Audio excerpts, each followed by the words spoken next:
व्यक्तियों का अपमान मत करिएगा जो शिव की बात करते हैं, इससे उसका कोई अहित नहीं होगा।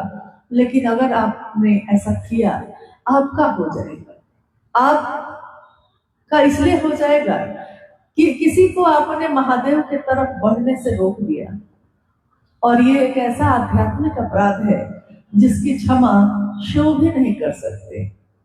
आप किसी को पसंद नहीं करते तो उसका साथ छोड़ दीजिए, लेकिन उसकी समीक्षा करने का अधिकार आपको किसी ने नहीं दिया। गुरु शिव है और कोई नहीं। इसलिए समीक्षा या अच्छा है या बुरा है, इस सारे चीजों का निर्णय गुरु को करने दीजिए। हमारा आपका कर्तव्य बस इतना है कि मैंने शिव को अपना गुरु बनाया है और उस शिव की स्थापना जन जन में हो, ये साहब और दीदी के संकल्प को पूरा करने में हम अपने जीवन की आहुति दें। एक अनुष्ठान में, एक यज्ञ में, एक बहुत बड़े महान उद्देश्य वाले काम में हम सब का इतना ही कर्तव्य है कि हम उसमें अच्छा क्या दे सकते हैं, हम कितना कुछ कर सकते हैं। हम अपना काम करें और बाकी गुरु पे छोड़ दें। तो आइए हम कुछ जिज्ञासाओं पे बात करते हैं, अगर आई है तो। और अगर जिज्ञासा आई है, मन से आई है, और इन जिज्ञासाओं से आपको लगता है कि इसका समाधान होने से महादेव के काम को करने में आसानी होगी, तो जितना भर हम लोग जानते हैं, क्योंकि आप जानते हैं कि हम कोई विद्वान नहीं, कोई शास्त्र ज्ञाता नहीं है, हम लोगों ने भी महादेव से जो समझा है, साहब दीदी के सानिध्य से जो जाना है, उतना भर भी बांटने की कोशिश कर रहे हैं। और यही आपको भी करना चाहिए। जितना आपने उनसे सुना, उनकी बात को दूसरों तक पहुंचाने की कोशिश कीजिए। शिव की चर्चा प्रचार नहीं है, शिव की चर्चा प्रसार है, यानी बढ़ने की विधा है। प्रचार की जरूरत शिव को नहीं है, लेकिन सही चीज की जानकारी देना भी लोगों का कर्तव्य है। इंसान एक ऐसा जीव है जिसको ये भी समझाना पड़ता है कि वो माँ का दूध पिए, ये भी समझाना पड़ता है कि साग और सब्जी खाओ तो विटामिन मिलेगा, ये भी समझाना पड़ता है कि ये तुम्हारे काका है, ये तुम्हारे बाबा है, इनको प्रणाम करो। प्रणाम करना चाहिए, पूजा करनी चाहिए, माला पे जप करना चाहिए, ये सब हम सिखाते हैं। यानी इंसान को थोड़ा सिखाना पड़ता है, सही बात पहुंचानी पड़ती है। आइए हम लोग जिज्ञासाओं पे बात कर लें। जिज्ञासा है कि शिव चर्चा में साहब को सुना है कि गुरु भी मौन है और शिष्य भी मौन है, और आश्चर्य की बात है कि शिष्य के सभी संशय स्वतः जो है समाप्त हो रहे हैं। इसको आध्यात्मिक रूप से समझाने का प्रयास किया जाए। जिज्ञासा तो आपने सुनी है कि गुरु मौन है और शिष्य भी मौन है। गुरु मौन, शिष्य भी मौन, लेकिन शिष्यों के मन का सारा संशय विनष्ट हो रहा है। पंक्ति ये है कि विनष्ट यानी अपने आप खत्म हो रहा है। गुरु तो मौन है, गुरु कुछ नहीं बोल रहे। और ये पंक्ति आदि शंकराचार्य जी की है। उन्होंने लिखा है कि शिव युवा गुरु है, मतलब युवा है, नित्य नवीन है, पल प्रतिपल वो अभी अभी पैदा हुए ऐसे है। और शिष्य जो है वो वृद्ध है, यानी सबके बाल सफेद है और वो बैठे हैं, वो भी मौन है। गुरु, सदगुरु और जगत गुरु, इस विषय पे आपने थोड़ी देर पहले सुना है। गुरु साधन से, यानी कोई क्रिया सिखा के आपको शिव की तरफ आवेशित करते हैं। सदगुरु मात्र अपनी दया से ऐसा कर सकते हैं, लेकिन वो भी एक नियम, एक बाध्यता, एक वर्जना रखते हैं कि ब्रह्मचारी बन के आओ या इस जाति इस धर्म के हो तो आओ। जगत गुरु शिव के बारे में ये कहा गया है और अनुभूत सत्य है ये कि वो मात्र अपनी दया से शिव से जीव को मिलाते हैं, यानी जीव को शिव बनाते हैं।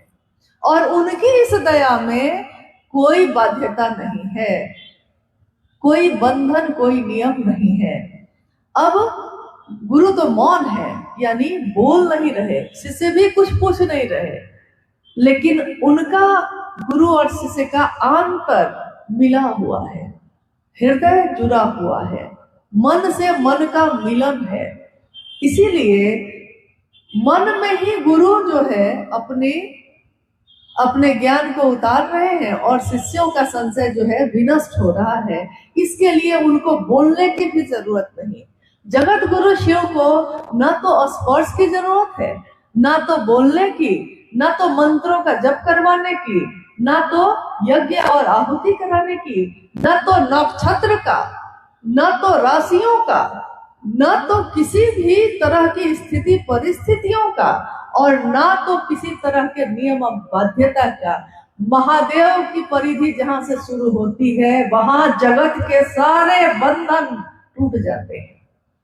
इसीलिए मात्र वो मौन है, मगन है, अघोर है, शांत है, परम शांत है, और उनके शिष्यों का मन उनसे जैसे ही मिलता है उसका मन भी शिव की तरह ही शांत हो जाता है। ये आपकी अनुभूति भी होगी, ये हमारी अनुभूति भी है। आप बताइए, आप जब दया मांगते हैं महादेव से, जो भी ध्यान आपके मन में आता है महादेव का ध्यान जो आ गया है, मन उस पर टिक गया, और हम कहते हैं हे शिव, आप मेरे गुरु हैं, मैं आपका शिष्य हूँ, मुझ शिष्य पर दया कर दीजिए। हमारा मन मात्र इतना संप्रेषण देते ही शांत हो जाता है। अगर आपके साथ ऐसा होता है तो आपका मन शांत होता ही होता है। किसी भी परिस्थिति में आप हैं, लेकिन आप एकदम परम शांत जैसे हो जाते हैं। शिव की चर्चा करते हैं आप, शिव की चर्चा अभी हम भी कर रहे हैं, आप सुन रहे हैं। इससे पहले आप में से बहुत लोग कर रहे थे, हम लोग सुन रहे थे। यानी शिव की चर्चा, परिचर्चा, कोई बोलता है, कोई सुनता है, फिर कोई वो बोलता है, फिर दूसरा सुनता है। इसमें आप बताइए कि अगर मेरा मन भटक जाए महादेव से, अभी हम बोल पाएंगे? एक शब्द भी नहीं बोल पाएंगे, और आप भी नहीं बोल पाइएगा। महादेव के घेरे में अगर मन ना हो तो मुख से महादेव की बात भी नहीं निकल सकती, और महादेव के घेरे में अगर सुनने वाले का मन भी नहीं हो तो लाख अच्छी बात कही जाएगी, उसके मन में प्रवेश नहीं करेगी, वो बात बाहर से टकरा के लौट जाएगी, कितनी भी सुंदर बात हो। लेकिन अगर उसका भी मन है इधर ही, और बोलने वाले का मन भी है इधर ही, यानी शिव के घेरे में, तो दोनों तरफ से जुड़ाव हो जाता है। तो महादेव तो मौन है, वो कहाँ बोल रहे हैं, लेकिन हमारा मन जैसे ही उनसे जुड़ता है, प्रणाम करते हैं, जैसे ही भाव आता है प्रणाम का, मन शांत हो जाता है। इसीलिए कितने लोगों की अनुभूति ये है कि जब वो माला पे जप करते हैं तो उनकी आंखें बंद हो जाती हैं, यानी नींद आने लगती है। नींद कहाँ आती है आपको? नींद वहां आती है आपको जहां आपके मन को आराम मिलता है। कितना भी सुंदर बिस्तर हो और मन आपका बेचैन हो, नींद आती है आपको? नींद नहीं आती। लेकिन नींद वहां आ जाती है जब मन उस परम शांत, परम गुरु जो मेरा गुरु है, उसके सानिध्य में जैसे ही जाते हैं तो आराम है, विश्राम है, आश्रय है। हमारे मन तन दोनों जो थका हुआ है, जीवन की धूप में झुलस रहा है, उसको शांति मिलती है, आराम मिलता है, तो वो शांत हो जाता है, उसकी आंखें बंद हो जाती हैं, और बंद आंखों से ही शरीरधारी गुरु से भी संपर्क हो सकता है। शिव जो मेरे और आपके गुरु हैं, उनसे भी संपर्क हो सकता है। आंखें खुली हो या बंद हो, लेकिन अंतर नहीं जुड़ा हो तो संपर्क संभव नहीं है। एक सामूहिक जिज्ञासा है, आप सभी इसका उत्तर भी गंभीरता से सुनिएगा। ये नेपाल के विभिन्न जिलों में शिव गुरु का कार्य चल रहा है, सुंदर कार्य चल रहा है। और लिख रहे हैं गुरु भाई गुरु बहन कि बहुत सारी जगहों पे नाच गाना भजन का ही बोलबाला है। देर रात तक लोग भजन गाना ये सब में भाग लेते हैं और कुछ जगहों पर इस माध्यम से पैसे उगाही भी किए जा रहे हैं। इस पर बताया जाए कि कहां तक ये उचित है, क्या है ये, क्या करने से ये चीजें खत्म होंगी। महादेव दया करें। जिज्ञासा आपने सुनी है। हमारे आपके बीच 30 साल 35 साल के भी गुरु भाई गुरु बहन मौजूद हैं और हम सब भी उस रास्ते पे चल रहे हैं। शिव गुरु हैं और हम कहते हैं कि हम उनके शिष्य हैं। हमारे आचरण से गुरु का झंडा बुलंद होता है और हमारे आचरण से वो कलंकित भी होते हैं। दोनों बात तो शिव शिष्यों के हाथ में ही है। साहब हरिंदरानंद जी ने क्या कहा? उन्होंने कहा शिव को अपना गुरु बनाना, यथार्थ में, सचमुच में, बोली में नहीं। सिर्फ बोलने से रिश्ते नहीं बनते, सचमुच में बनाना और दूसरों को प्रेरित करना कि वो भी शिव का शिष्य बन सके।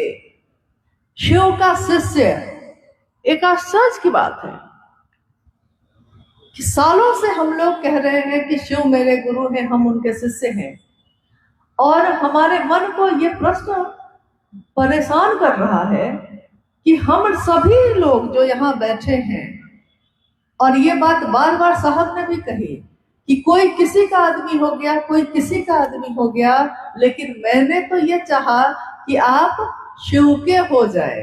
यही चाहा ना उन्होंने। शिव के शिष्य जा रहे हैं, ये नाम क्यों नहीं पड़ा आपका हमारा?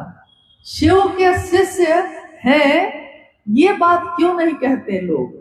कोई अगर ये कहता है कि शिव चर्चा वाले जा रहे हैं, कौन लोग आए हैं? शिव चर्चा वाले आए हैं। कौन लोग आए हैं? जो शिव चर्चा में ढोल पुजाई करते हैं, जो शिव चर्चा में नाच गाना करते हैं, जो शिव चर्चा में अपने तरह का व्यापार करते हैं। तो देखिए, हर वाक्य में नाम किसका आ रहा है? ये जितने भी वाक्य मैंने अभी कहे, उसमें नाम किसका आया? शिव का। तीनों सूत्रों में भी नाम है शिव का।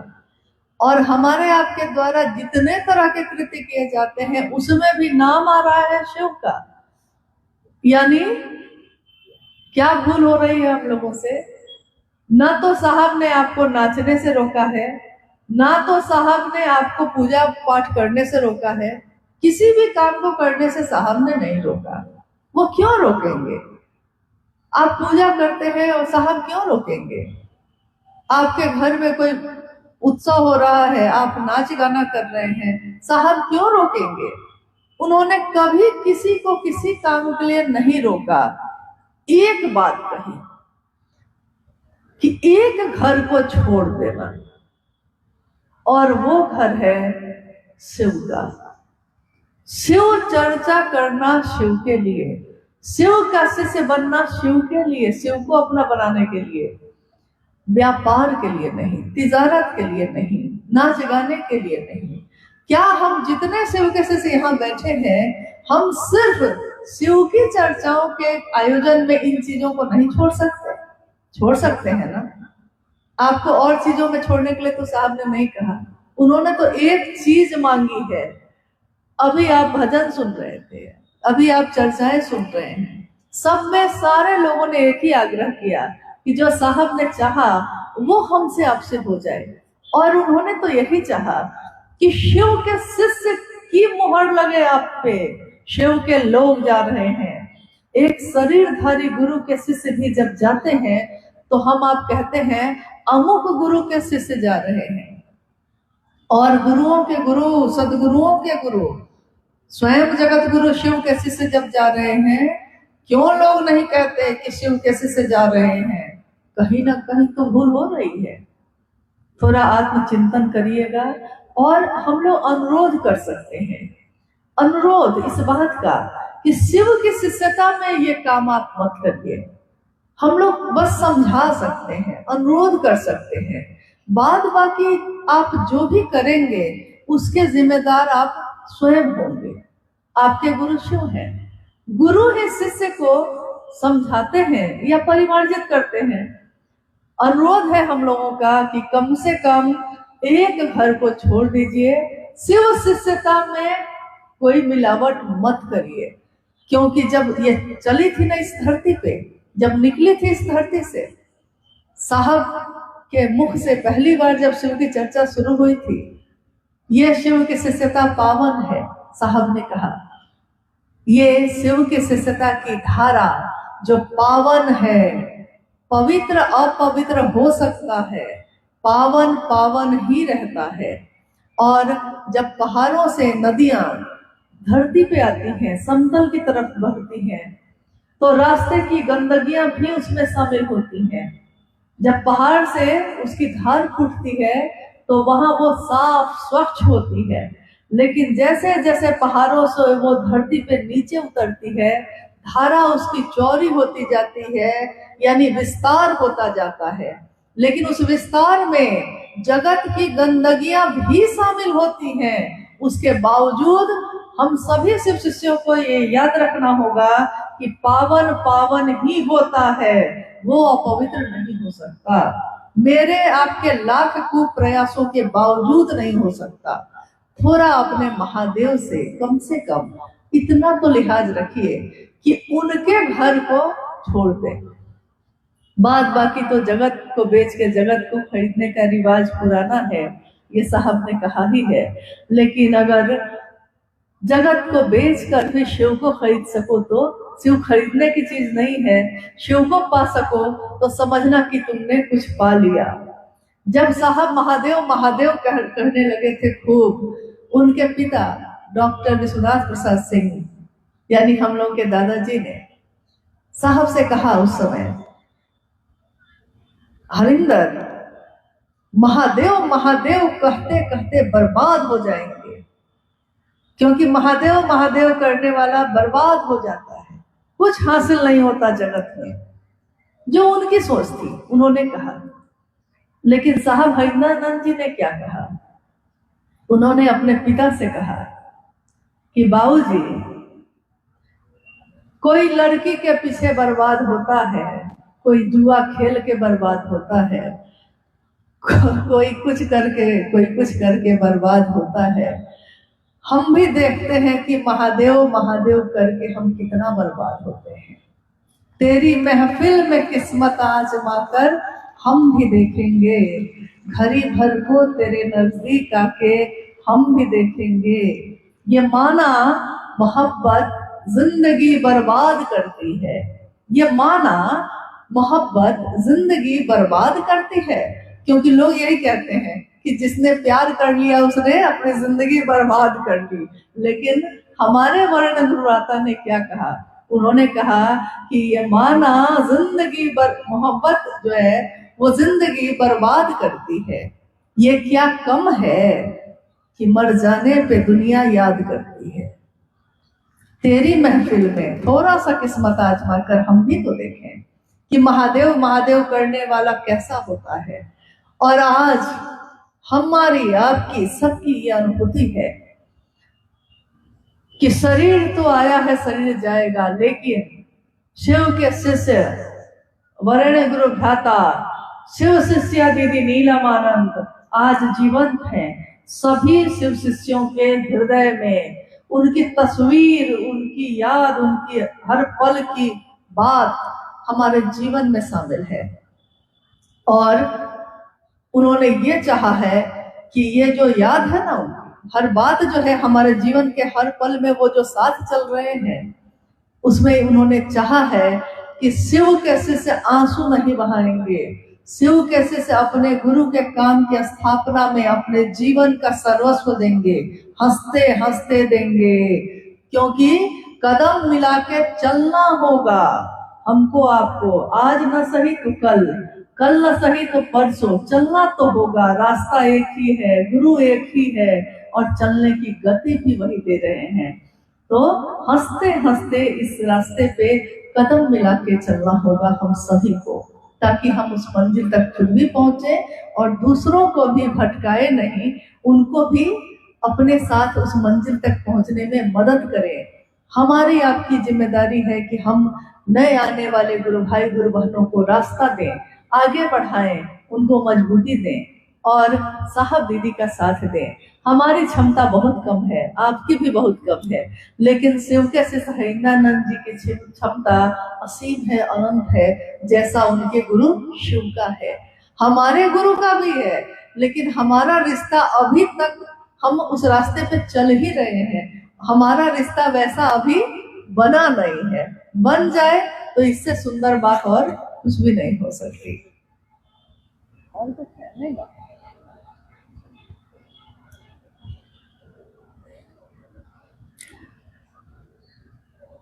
मलंगवा में ये शिव गुरु महोत्सव जो आज आयोजित हुई है और अब अपने समापन की ओर है।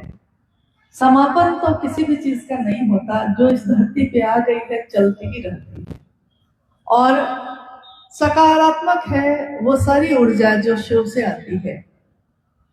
इसीलिए वो इतना सकारात्मक होती है कि नमः शिवाय जिससे हम प्रणाम करते हैं शिव को, उसके बारे में भी साहब ने कहा है कि ये एक ऐसा मंत्र है, या नमन करने की प्रक्रिया एक ऐसी प्रक्रिया है किसी भी चीज का प्रभाव नहीं है, न तो नक्षत्र का, न तो राशि का, न तो दिन का, न तो रात का, न स्थान का, न पवित्रता का, न अपवित्रता का। यानी कोई भी चीज ऐसी नहीं है जो आपके मन को रोक ले उस शिव को प्रणाम करने से, शिव को से दया मांगने से, या शिव की बात करने से। लेकिन इस बात को करने के पीछे ये भी याद रखना चाहिए कि न तो सम्मान हमारा होता है, न तो अपमान हमारा होता है। आप सम्मान देंगे तब भी, अपमान देंगे तब भी, ये होगा गुरु का। इसलिए कभी भी इस रास्ते पे चलने वालों से हम लोग अनुरोध करते हैं कि कभी भी अपना मत, अपनी स्थापना मत खोजिएगा, शिव की स्थापना हो, हर दिल में हो, और शिव धड़कनों में धड़के, हवा में खुशबू की तरह महके और दूसरों को भी सुवासित करें। ये मैं नहीं जानता शिव के साथ ये दुनिया की दशा और दिशा कैसी होगी, ये मैं जानता हूँ। ये नहीं जानता कि नहीं होगा तो कैसी होगी। तो सदा हमेशा ये सुवासित रहे, सुगंधित रहे। हम सभी शिव शिष्यों का जीवन शिवमय हो, सुखमय हो, और हम दूसरों के भी काम आ सके। मेरे गुरु शिव का महादेव महादेव महादेव करते हुए ये जीवन गुजर जाए, उनके चरणों में गिर जाए और मर जाए हम। इस तरह हम सभी की मिट्टी ठिकाने लगे, क्योंकि उस मिट्टी में खुशबू होगी महादेव की।